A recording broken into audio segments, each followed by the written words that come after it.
রাজনীতির মাঠে সরব হতেই অবশেষে সরকারের দায়িত্বরত পদ থেকে ছেড়ে গেলেন নাহিদ ইসলাম। এদিকে হঠাৎ করেই উপদেষ্টা পদ থেকে পদত্যাগ করলেন উপদেষ্টা নাহিদ ইসলাম। তবে কি উপদেষ্টা পদে বসতে চলেছেন বিপি নূর? হঠাৎ করেই জরুরি ঘোষণা দিলেন সেনাপ্রধান ওয়াকারুজ্জামান। পরে বলবেন যে আমি সতর্ক করিনি, আমি আপনাদের সতর্ক করে দিচ্ছি। আপনারা যদি নিজেদের মধ্যে ভেদাভেদ ভুলে একসাথে কাজ না করতে পারেন, নিজেরা যদি কাদা ছোড়াছুড়ি করেন, মারামারি কাটাকাটি করেন, এই দেশ এবং জাতির স্বাধীনতা সার্বভৌমত্ব বিপন্ন হবে। উপদেষ্টা পরিষদের একটা অনানুষ্ঠানিক বৈঠক ছিল এবং এই বৈঠকে আমি আমার একটা ব্যক্তিগত বিষয়ে আলোচনা করেছি এবং আলোচনা সাপেক্ষে আমি প্রধান উপদেষ্টা বরাবর আমার পদত্যাগপত্র জমা দিয়েছি। মাত্র কিছুক্ষণ আগেই আমাদের বৈষম্য বিরোধী ছাত্র আন্দোলন থেকে উপদেষ্টা পদে মনোনীত হওয়া নাহিদ পদত্যাগ করেছেন। তো তার পদত্যাগ করার পর তার বেশ কিছু ছবি ভাইরাল হয়েছে, পাশাপাশি ডক্টর ইউনূসের সাথে সেই আলিঙ্গন করা বিশেষ মুহূর্ত দেখে অনেকেই কান্নাও করেছেন, অনেকেই খুশিও হয়েছেন। আবার পদত্যাগের পর তিনি যে বক্তব্য দিয়েছেন সেই বক্তব্যটাকে ঘিরেও পজিটিভ নেগেটিভ নানান বক্তব্য আছে। পদত্যাগ করার সাথে সাথে গণধোলায় খেলেন এই উপদেষ্টা নাহিদ। কে বা কারা এই উপদেষ্টা নাহিদকে গণধোলায় দিলেন তা নিয়ে থাকতেছে আজকের ভিডিওতে বিস্তারিত। তো বন্ধুরা, এই বিষয়ে পর্যালোচনা করে আমরা বেশ কয়েকটি খুবই গুরুত্বপূর্ণ তথ্য এবং ভিডিও ফুটেজ পাই, যা আজকের ভিডিওতে সেগুলোই এক এক করে ধারাবাহিকলি তুলে ধরব। যদিও আজকের ভিডিওটা কিছুটা লং হতে পারে, তবে ভিডিওতে জানতে পারবেন এমন অজানা তথ্য যা জানলে ইতিমধ্যে আপনিও অবাক হয়ে যাবেন। যাই হোক বন্ধুরা, এই বিষয়ের বেশি কথা বাড়িয়ে আপনাদের মূল্যবান সময়টি আমরা নষ্ট করতে চাই না। সরাসরি আজকে আমরা চলে যাব মূল ভিডিওতে, আর সেখানে আজকে আমরা দেখব এই উপদেষ্টা নাহিদকে কে বা কারা গণধোলায় দিল। আসসালামু আলাইকুম।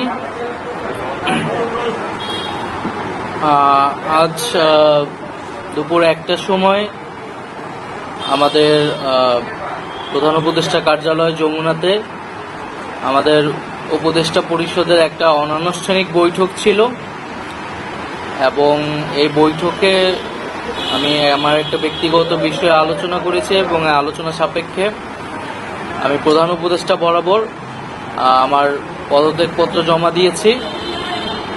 আমার যেই দুইটি মন্ত্রণালয় ছিল, তথ্য ও সম্প্রচার এবং ডাক, টেলিযোগাযোগ এবং তথ্য প্রযুক্তি, দুইটি মন্ত্রণালয়ের দায়িত্ব থেকে আমি ইস্তফা দিয়েছি। এছাড়াও এই জুলাই ফাউন্ডেশন, জুলাই শহীদ স্মৃতি ফাউন্ডেশন সহ সরকারের যেই সকল কমিটিতে আমি ছিলাম, এই সকল কমিটি থেকে আমি সাথে সাথে একই সাথে ইস্তফা আমার হচ্ছে। তো মূলত একটি গণ অভ্যুত্থানের প্রেক্ষিতে 8ই আগস্ট আমরা গণ অভ্যুত্থানের প্রতিনিধি হিসেবে প্রথমে 2 জন এবং পরবর্তীতে আরও 1 জন, 3 জন অন্তর্বর্তী সরকারে দায়িত্ব নেই অন্যান্য উপদেষ্টাবৃন্দের সাথে। তখন দেশের জাতীয় নিরাপত্তা এবং গণ অভ্যুত্থানের আকাঙ্ক্ষা বাস্তবায়নের লক্ষ্যে আমাদের সেই সময় দায়িত্ব গ্রহণ করাটা আমাদের কাছে মনে হয়েছিল যৌক্তিক।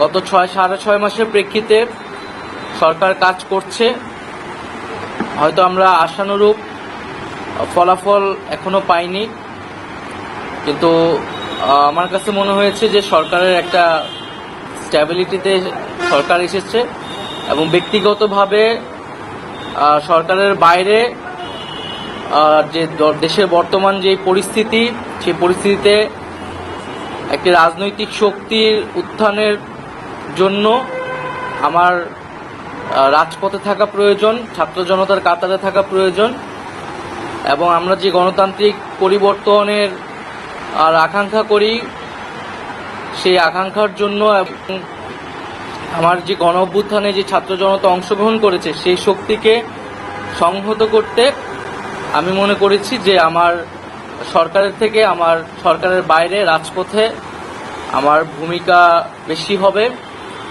এবং আমার বাইরে যারা আমাদের সহযোদ্ধা রয়েছেন তারাও এটি চান এবং সেই প্রেক্ষিতে আমি মূলত আজকে পদত্যাগপত্রটা জমা দিয়েছি। তো গত 6 মাসে আমি আমার জায়গা থেকে চেষ্টা করেছি কাজ করে যাওয়ার। 2টি মন্ত্রণালয়ের বাইরেও অনেক অতিরিক্ত দায়িত্ব আমাদের পালন করতে হয়েছে। আমরা চেষ্টা করেছি এবং মন্ত্রণালয়গুলোতেও আমরা কিছু কাজ করেছি। সেই কাজের ফলাফল হয়তো সামনে জনগণ পাবে। 6 মাস খুবই কম সময়, তারপরও আমি হয়তো চেষ্টা করেছি। আমার কাজ আর ফলাফল সেটা জনগণ মূল্যায়ন করবে। তো আজকে থেকে মূলত আমি সরকারের আর কোনো দায়িত্বে নেই, এটি মূলত বলার জন্য আপনাদেরকে আজকে আমরা 3টা কোশ্চেন নিব।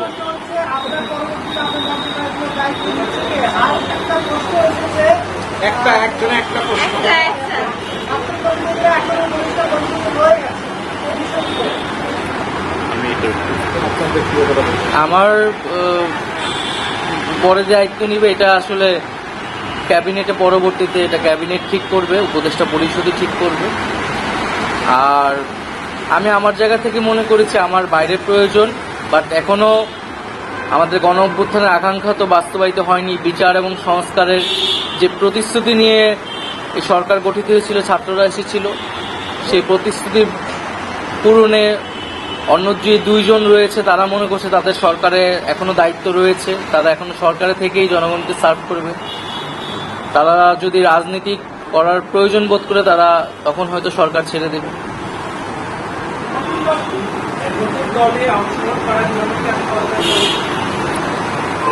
হ্যাঁ, নতুন যে রাজনৈতিক শক্তি এবং দল গঠন হচ্ছে, আমি সেখানে অংশগ্রহণ করতে আমার অভিপ্রায় আছে এবং জনগণের সাথে মিশে আবারও জনগণকে ঐক্যবদ্ধ করা এবং আমাদের যে গণঅভ্যুত্থান এর যে প্রতিশ্রুতি সেটা বাস্তবায়নে মাঠে থেকে কাজ করার লক্ষ্যেই আমি সরকার থেকে পদত্যাগ করছি। তাজওয়ার,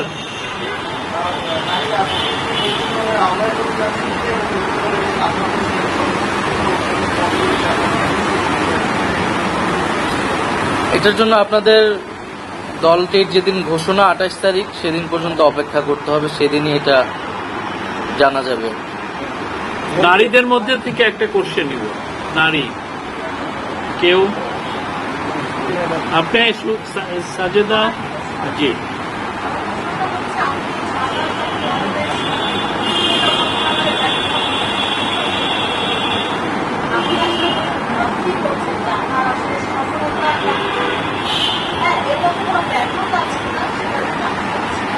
না, আমাদের তো অনেক সীমাবদ্ধতা ছিলই। আমরা সেই সীমাবদ্ধতাগুলো কাটানোর চেষ্টা করেছি সবসময়, এবং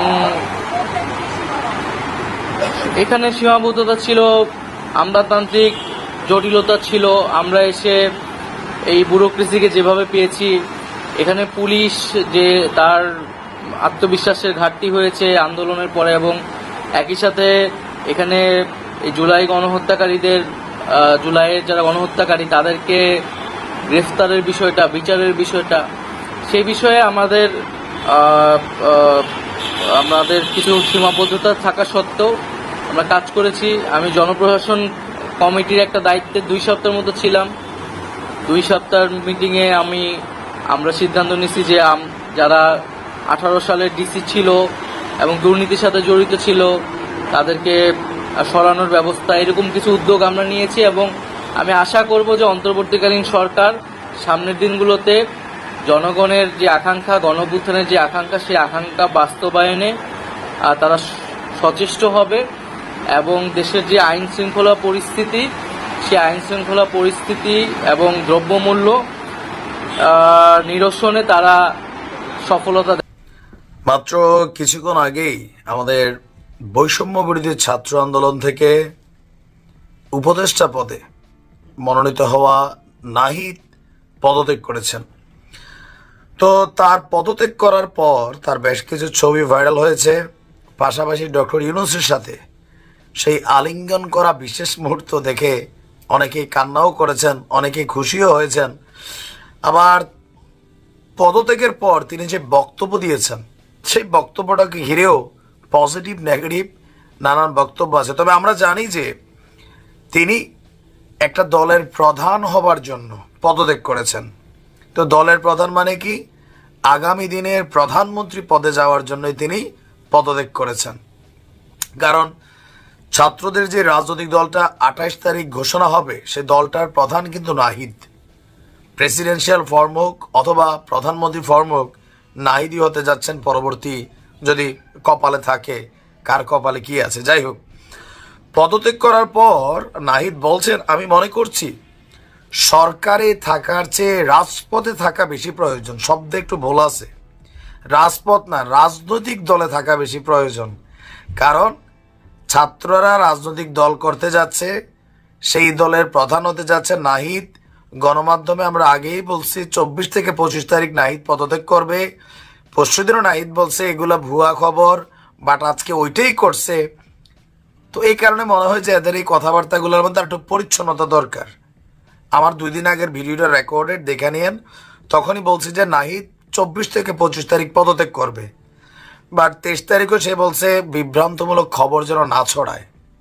আচ্ছা, তো রাজপথে থাকা বেশি প্রয়োজন, রাজপথে না, রাজনৈতিক দলের প্রধান পদে থাকা বেশি প্রয়োজন, সেই জন্য তিনি পদত্যাগ করেছেন। এটা আমরা বুঝি, বাট তার বক্তব্য রাজপথে থাকা বেশি প্রয়োজন, তাই পদত্যাগ করেছে। পদত্যাগপত্র জমা দিয়েছি, সব কমিটি থেকে ইস্তফা করেছি। আর প্রধান উপদেষ্টার বাসভবন যমুনার সামনে এক সংবাদ সম্মেলনে তিনি বলছেন যে 8ই আগস্ট গণঅভ্যুত্থানের প্রতিনিধি হিসাবে আমরা যে 3 জন সরকারের দায়িত্ব নিয়েছি, তো নাহিদ সরকারে থাকা অবস্থায় 7 মাসে কি সংস্কার করছে এর একটা সামারি আমরা চাই। তাহলে আমরা বুঝতে পারবো যে ডক্টর ইউনূসের নেতৃত্বাধীন সরকার কতদূর কি করে আসছে। ইভেন তথ্য মন্ত্রণালয়ে তিনি কতটুকু কাজ করে আসছেন এটাও আমরা একটু জানতে চাই। 7 মাস তো মোটামুটি রাষ্ট্রীয় যত প্রটোকল সুযোগ সুবিধা তারা ভোগ করছেন, কোনো মন্ত্রী এমপি থেকে 1 চামচ সুযোগ তারা ছাড় দেন নাই। আমরা এগুলো ক্লিয়ার চাই, কারণ আপনারা খুব গুরুত্বপূর্ণ একটা সময়ে হাজার হাজার মানুষের জীবনের বিনিময়ে আপনারা এই পদটাতে বসছেন। কাজের ক্লিয়ারেন্সটা দেওয়া দরকার ছিল যে গত 7 মাসে ভাই আমি দায়িত্ব নেওয়ার পরে রাষ্ট্রের এই এই কাজগুলো করছে, যেগুলো আগে জুনায়েদ আহমেদ পলক করে নাই। আমরা ক্ষমতাকে প্রশ্ন করি, এটাই আমাদের কাজ। আচ্ছা, এরপর তিনি বলছেন যে তখন দেশের জাতীয় নিরাপত্তা এবং গণঅভ্যুত্থানের আকাঙ্ক্ষা বাস্তবায়নের জন্য দায়িত্ব গ্রহণ করা যৌক্তিক মনে হয়েছিল। তো গত 6.5 মাস সরকার কাজ করছে, আশানুরূপ ফলাফল পায়নি। তো আমার কাছে মনে হয়েছে সরকারি স্টেবিলিটি আসছে। কোন দিক থেকে আপনি মনে করেন? মানুষ ঘুমাইতে পারে না, আপনারা ঘুমান। মানুষ খাইতে পারে না, আপনারা খান। 10টার পরে ঘর থেকে বের হইতে পারেন না, আপনারা পারেন। তো রাষ্ট্রের কোন জায়গার আপনার কাছে স্টেবিলিটি মনে হচ্ছে? হ্যাঁ, আপনারা কয়েকজনের জন্য স্টেবিলিটি হয়েছে ভাই, আমজনতার জন্য হয় নাই। তিনি বলছেন ব্যক্তিগতভাবে মনে করি সরকারের বাইরে দেশের যে পরিস্থিতি, সেই পরিস্থিতিতে একটি রাজনৈতিক শক্তি উত্থানের জন্য আমার রাজপথে থাকা প্রয়োজন, ছাত্র জনতার কাতারে থাকা প্রয়োজন। এগুলো রাজনৈতিক বক্তব্য, আমরা বুঝি। আগামীতে ক্ষমতা একবার আপনারা পাইছেন, আবার ক্ষমতার জন্য আপনারা পদত্যাগ করছেন, এগুলো মানুষের কাছে ক্লিয়ার। তো যাই হোক, এই পুরা ছাত্র অভ্যুত্থানের মধ্যে অ্যাজ এ ক্যারেক্টার হিসাবে, হেভি ক্যারেক্টার হিসাবে আমার কাছে নাহিদরে পছন্দ। যে ছাত্র জনতার যে রাজনৈতিক দল আসবে, এটার প্রধান কে হবে আমার মধ্যে অনেক চিন্তা ছিল। যখন নাহিদের নাম শুনছি মনে হয়েছে হ্যাঁ, ফুল টিমের মধ্যে একটু দায়িত্বশীল পোলা, কথা কম বলে, বাট যেটা বলে বুলেটের মতন বলে, পার্সোনালিটিও শক্ত, আর আছে নেতৃত্বে দেওয়ার মতন কোয়ালিটি আছে। তবে বক্তব্যগুলোতে একটু রাজনৈতিক 10 জনের মতন হয়ে গেছে আর কি। যাই হোক, বেস্ট অফ লাক নাহিদ। আমরা আশা করি আগামী দিনে তিনি তার দলকে সঠিক নেতৃত্ব দিবেন, দেশের কল্যাণে কাজ করবেন। গতানুগতিক দ্বারা পলিটিশিয়ানদের মতন ধুমধাম কথাবার্তা বলবেন না, যেটা 2 দিন পর আবার মানুষ দেখবে, ওইটাই হচ্ছে। বাট আপনি বলতেছেন আরেক। 28শে ফেব্রুয়ারি বাংলাদেশে একটি নতুন দলের আবির্ভাব ঘটতে যাচ্ছে। নতুন দল ইতিমধ্যেই কিভাবে হবে, তাদের মার্কা কি হতে পারে, নেতৃত্বে কারা আসতে পারে, সে ব্যাপারে তারা বেশ কিছু সংবাদ সম্মেলনের মাধ্যমে বাংলাদেশের মানুষকে জানিয়েছে। আমি প্রথমেই বাংলাদেশের নতুন দলকে জানাই উষ্ণ অভিনন্দন, ধন্যবাদ এবং মোবারকবাদ।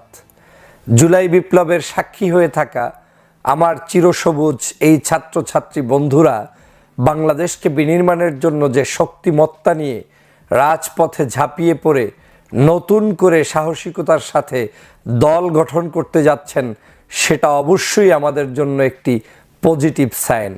আমরা বিশ্বাস করি সাধারণ এই শিক্ষার্থীদের উদ্যোগে গঠিত হওয়া এই সংগঠনটি, এই দলটি দেশের নেতৃত্ব দিতে সম্পূর্ণভাবে সক্ষমতা অর্জন করবে এবং তারা বাংলাদেশের রাজনৈতিক পট পরিবর্তনে ভূমিকা পালন করবে। আপনারা জানেন নিশ্চয়ই, একটি দেশ তখনই সম্পূর্ণভাবে এক নায়কতন্ত্র কায়েম হয়ে যায় কিংবা স্বৈরচার কিংবা ফ্যাসিস্টদের আবির্ভাব ঘটে যখন সেই দেশে গণতন্ত্র থাকে না, যখন মানুষের মুক্ত স্বাধীনতা থাকে না, যখন মানুষের স্বাধীনভাবে কথা বলার অধিকার থাকে না, যেটা আওয়ামী লীগ করেছিল। কিন্তু বাংলাদেশের বাকি সকল মানুষই বিশ্বাস করে এদেশের যে কোনো মানুষের জাতি, ধর্ম, বর্ণ নির্বিশেষে সকল মানুষ ঐক্যবদ্ধভাবে এই দেশকে পরিচালনা করার অবশ্যই তার রাইট রয়েছে। আজকের এই সাধারণ শিক্ষার্থীরা সেই রাইট রক্ষা করার জন্যই তারা তাদের নতুন দল গঠন করতে যাচ্ছে। যারা এই দল গঠনে কষ্ট পাবে, সে যে হোক, সেই ব্যক্তিকে মনে করতে হবে সে কখনোই গণতন্ত্রে বিশ্বাস করে না। যে ব্যক্তি এই কাজটি করবে নিশ্চয়ই সেই ব্যক্তির ব্যক্তিগত দুর্বলতা রয়েছে। কিন্তু যারা সত্যিকার দেশপ্রেমিক, যারা সত্যিকার দেশের জন্য কল্যাণ চায়, ভালো চায়, তারা আরও বেশি বেশি দল যদি দেশের জন্য কিছু করে তাদেরকে ওয়েলকাম জানাবে। বিশেষ করে আজকের এই 24-এর গণ অভ্যুত্থান, বিপ্লব কিংবা শেখ হাসিনার পালিয়ে যাওয়া, আপনি যে নামেই বলেন না কেন, এই কাজটি সংগঠিত হয়েছে একমাত্র ছাত্র জনতার নেতৃত্বে। কিন্তু সহযোগিতা করেছে বাংলাদেশের সমগ্র রাজনৈতিক দল, শ্রেণী পেশার মানুষ, আলেম ওলামা, নায়ক গায়ক শিল্পী সবাই। কিন্তু ফ্রন্টে ছিল আমাদের এই শিক্ষার্থীরাই। তারা কিন্তু এই সামনে থেকে নেতৃত্ব দিয়ে তারাই আজকের বাংলাদেশের জনগণকে একটি নতুন স্বাধীনতা দিয়েছে।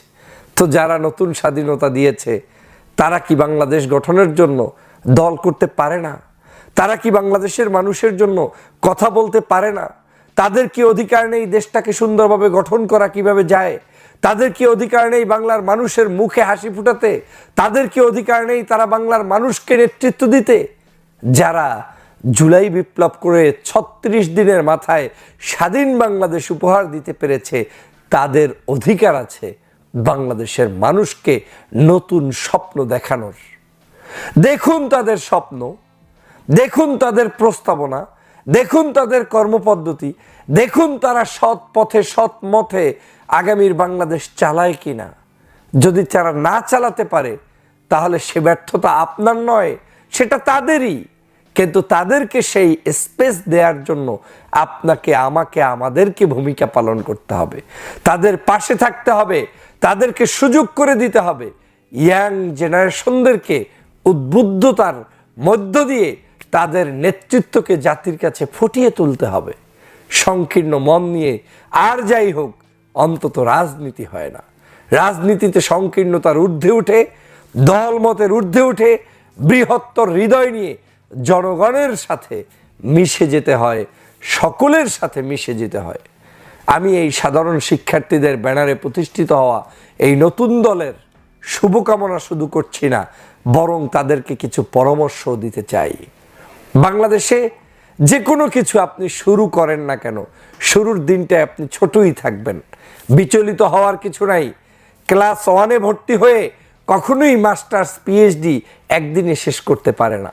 1-এ ভর্তি না হলে সে কখনোই 2-তে আর ভর্তি হতে পারে না।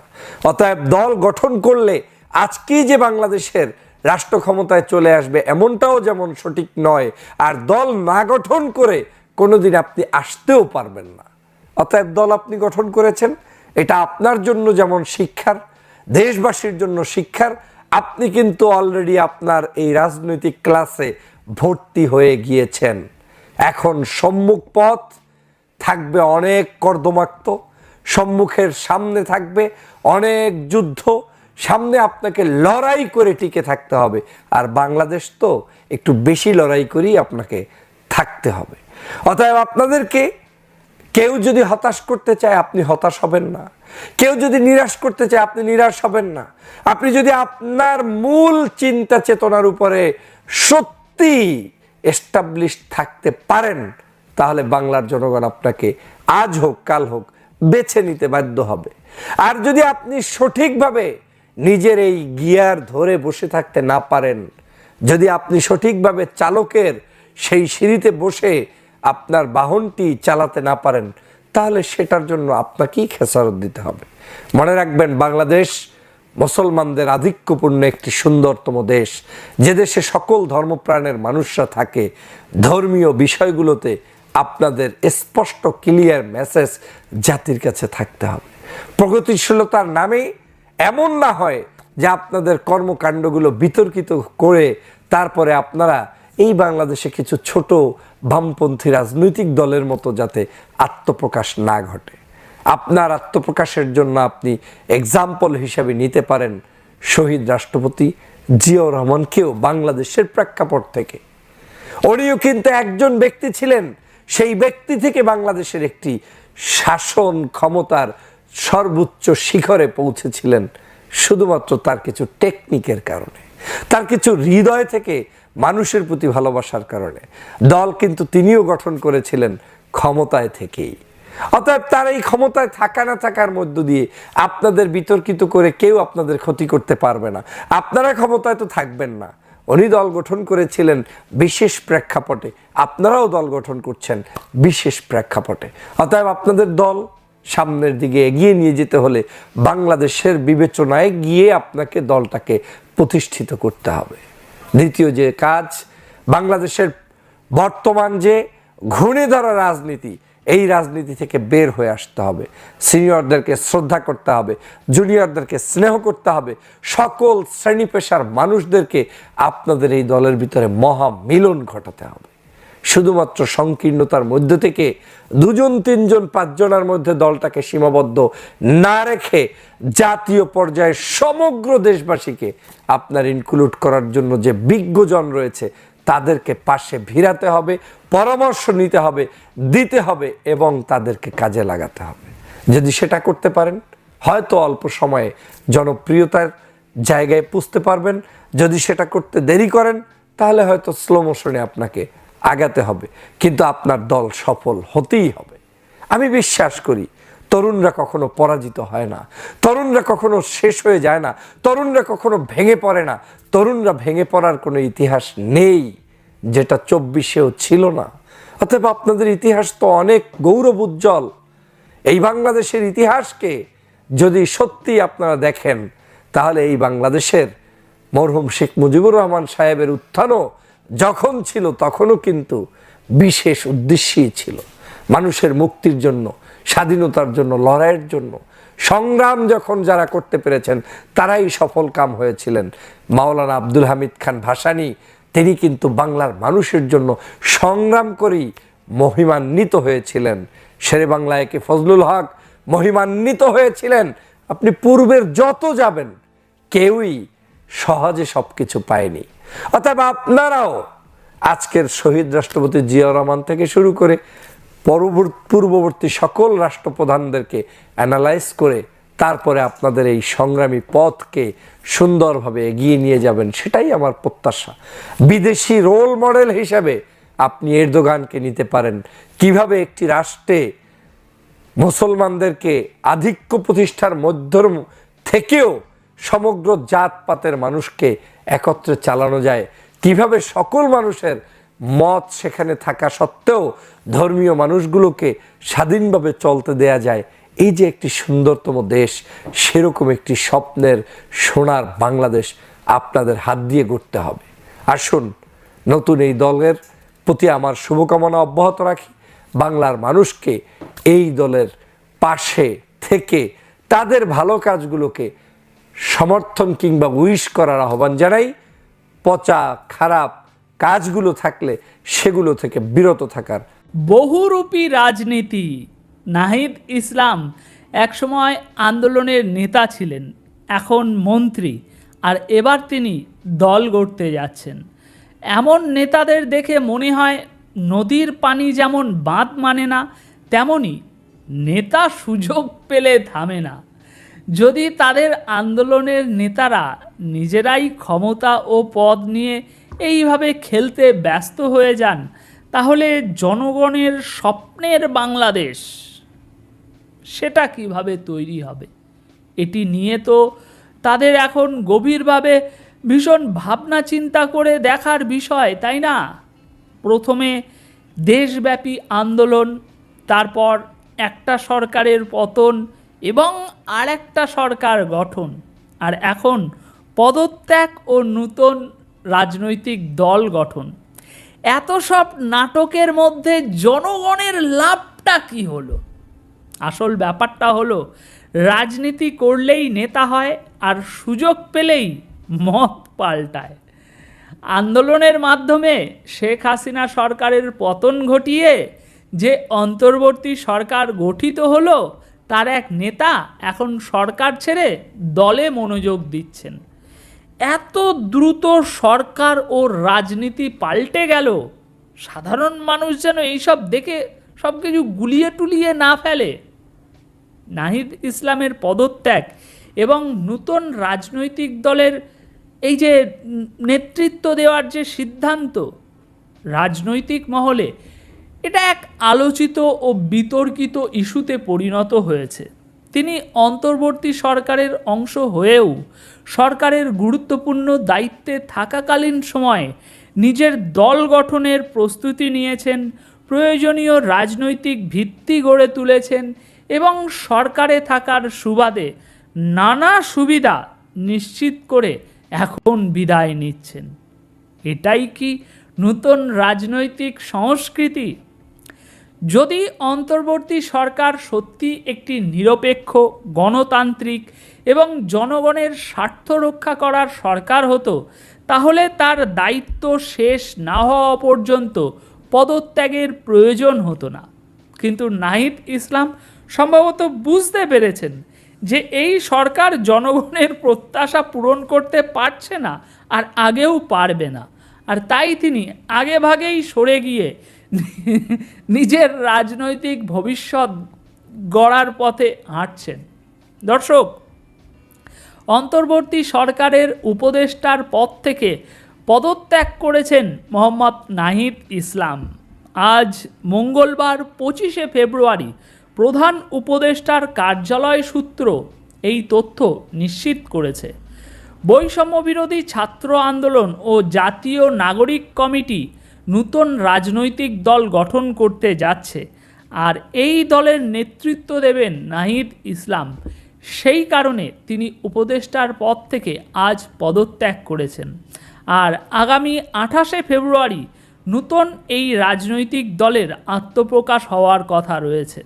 এখন কথা হলো, নাহিদ ইসলামের পদত্যাগ আসলে গণতন্ত্রের জন্য সুখবর নাকি রাজনীতির আরেকটি নতুন চাল?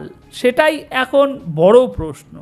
নির্বাচনের আগেই যদি এই সরকারের মন্ত্রীরা সরে দাঁড়ান এবং রাজনৈতিক দল গঠন করতে ব্যস্ত হয়ে পড়েন, তাহলে এটি কি প্রমাণ করে না যে এই ইউনূস সরকার, এই অন্তর্বর্তী সরকার আসলেই ব্যর্থ? যে সরকার দেশ পরিচালনার জন্য এসেছিল, সেই সরকারই যদি ভেঙে যেতে শুরু করে, তাহলে জনগণের মধ্যে স্বাভাবিকভাবেই সন্দেহ সৃষ্টি হবে।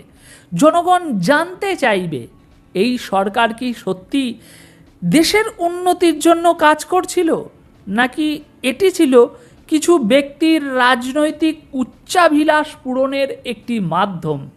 দর্শক, কমেন্ট বক্সে নাহিদ ইসলামের পদত্যাগের বিষয়ে আপনাদের মতামত কি তা অবশ্যই লিখে জানিয়ে। ধন্যবাদ প্রিয় দর্শকবিন্দু, আমাদের ফুল ভিডিওটি দেখার জন্য আপনাকে জানাই অসংখ্য অসংখ্য ধন্যবাদ। তো বন্ধুরা, ইতিমধ্যে যে ভিডিও ফুটেজটি দেখেছেন, উপদেষ্টা নাহিদ যে পদত্যাগ করেছে, এই বিষয়টা নিয়ে কিন্তু বাংলাদেশে চলতেছে নানান ধরনের আলোচনা এবং সমালোচনা। এই উপদেষ্টা নাহিদ তিনি কেন পদত্যাগ করলেন বা কেন তিনি নিজ ইচ্ছায়, কিন্তু বাংলাদেশে কেউ সহজে পদত্যাগ করতে চায় না। এই প্রথমবার আমরা দেখলাম বাংলাদেশে কেউ নিজ ইচ্ছায় স্ব ইচ্ছায় সে পদত্যাগ করে দেশের ভিতরেই আছেন। যাই হোক বন্ধুরা, বিষয়টা যদিও খুব ভালো লাগছে, তারপরেও তিনি কেন পদত্যাগ করছে তার আসল বিষয়টা এখনও জানা যায়নি। এমন নিত্য নতুন আপডেট খবর সবার আগে পেতে চাইলে এখনই আমাদের এই পিচ্চি সাকিব ইউটিউব চ্যানেলটি সাবস্ক্রাইব করুন। ধন্যবাদ।